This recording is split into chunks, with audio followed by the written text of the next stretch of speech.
I'm going to say a few things about what we've been doing in terms of work focusing on trauma as part of our Beyond Youth Custody work that Graham mentioned. Before that, I'm going to say a few things about why we thought a conference focusing on trauma was important. And then I'm going to give just a few highlights from the review work that we've been doing, leaving some of the detail of the issues that are raised there to our other speakers who are going to look at some of that stuff. And then I'm just going to end saying what's next for us in terms of our work on trauma. My slide transitions seem to have disappeared in ether, but never mind. There are a number of reasons why we thought a conference focusing on trauma was particularly important. Some of it goes way back. A few of us have been doing research with young offenders for a long time, and it's been a recurring theme in this research. We interview lots and lots and lots of young people, and have done as part of our work across probably several hundred projects since the 90s. And the kinds of things that they tell us in interviews and so on are pretty grim. One of the most striking things for me personally about that kind of feedback is the matter-of-fact way in which some of these young people describe what are pretty terrible incidents, not just events either, but sometimes chronic, persistent traumatic episodes in their lives. So this goes back quite a long way, but in terms of our most recent feedback from Youth in Focus projects, part of our program is to look at issues that come out of our consultation work with Youth in Focus projects. And so we've produced, for example, that report on engagement, which is at the back there. That's organic. That comes right from what projects doing resettlement work with young people are interested in. Trauma, it has been a biggie in terms of feedback from the coalface, if you like. So projects have repeatedly been, talking to us about the traumatic experiences in the backgrounds of the young people that they work with, and some projects struggle with this. How do we engage with these young people? How do we know how to avoid trigger events, which seems to set them off and disrupt work with the other young people, for example. So in the wake of all of that, we, over the last few months, have been scouring through the literature, the research and practice literature on trauma and on working with young people with a lot of trauma in their backgrounds and so on. And we're just about to finalize that, and we'll be producing a report just like that engagement one at the back there. In terms of what we've found so far, there are hundreds and hundreds of pieces of research on this stuff. A lot of it not very good, and illustrating huge variations in the way that they even define some of these terms, like trauma. Sue is going to say something more on the definitional side, so I won't give you any examples there. But there are wide variations in the way people talk about the subject itself. And a lot of the literature focuses on very specific diagnosable conditions like PTSD, for example. And other pieces of research look instead at traumatic events and their impacts as being, spectrum or continuum and so on. And this little quote there is an example of a piece of work that adopts the latter approach. There's a consensus in the literature that different kinds of trauma are often interrelated in complex ways. And I think Hugh's going to mention something about that in his talk. Much of the research is focused more generally on mental health, and you sort of have to try and get a handle on the trauma side of it from another angle. And a lot of it is just correlational. Like this table, for example, tells us what the differences are in terms of the distribution of different kinds of problems in the custodial population and the general population. It doesn't tell us why, and it doesn't tell us what causes what, as interesting and powerful as these figures are. Our report has some similar figures in relation to traumatic events in the lives of different groups of people as compared with the general population.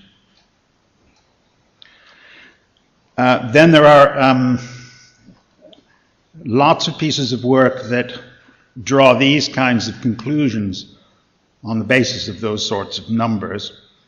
It's not very useful maybe in scientific terms, but there is a consensus on this point that people with childhood histories of trauma, abuse, and neglect are the majority of the custodial population at least, and big percentages with other groups too, such as looked after children, for example.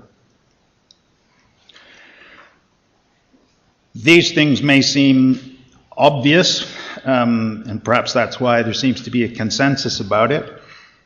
The studies suggest that adverse childhood experiences increase the chances that young people will experience traumatic stress. But on the other side, there are protective factors such as resilience, support, positive relationships, and so on, which limit the scope of that adverse impact.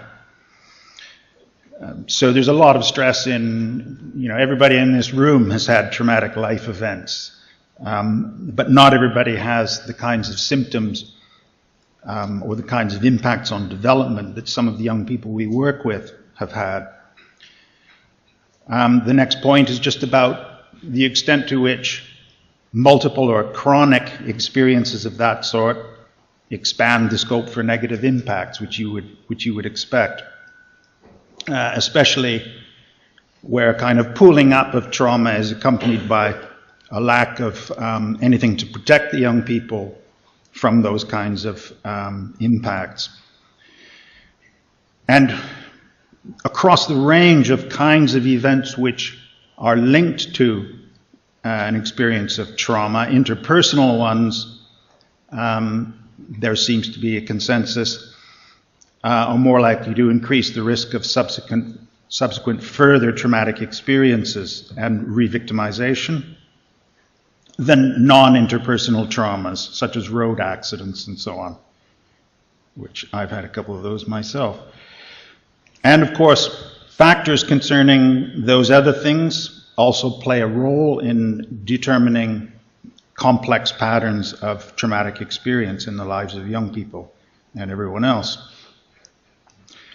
Across all that literature, questions about what causes what are not always clearly dealt with, although some studies do draw strong links between, as in the example given here, chronic bullying is predictive of offending. I mean, you find this in work on substance misuse, for example. We know that it's strongly correlated with offending, but there are complicated causal connections between the two. Although it's recommended that, if we reduce substance abuse, we might reduce offending. There's other evidence to suggest that both of those things are caused by other factors. It's the same kind of thing with these issues. It's tough to sort out what the causal chains are here. But the research suggests that the impacts of previous trauma are relevant to the effectiveness of our work with young offenders, particularly in terms of engagement, where the impacts of trauma complicate the way in which we engage with young people.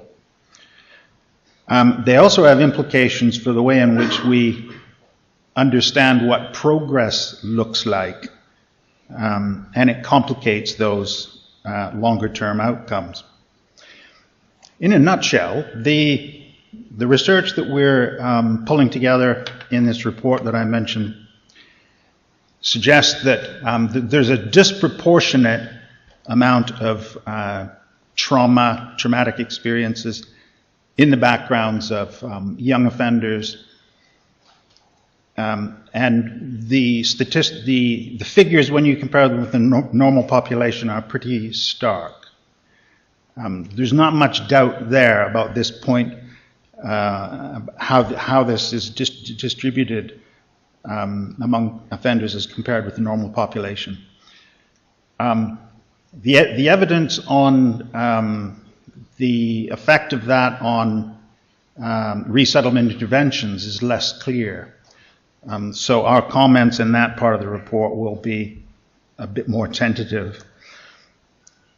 The next chunk of work that we're doing, and we'll be in touch with many of you, well, some of you we've already been in touch about this. We are doing a much wider national consultation for this one than we did for the engagement topic.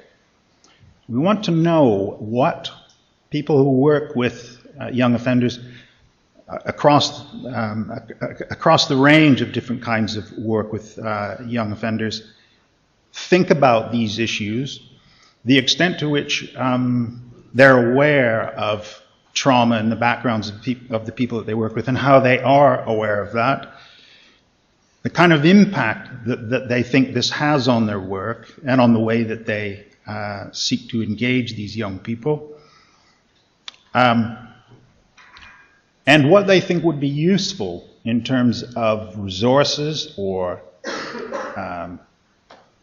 changes. You know, how can we make this kind of practice more trauma-informed?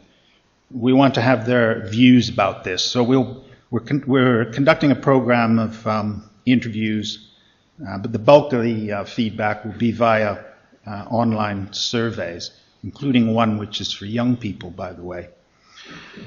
And that will all be finalized, and our hope is to release that with a write-up of this conference. And all of that stuff will be made available on the website. Okay, that's all I've got to say.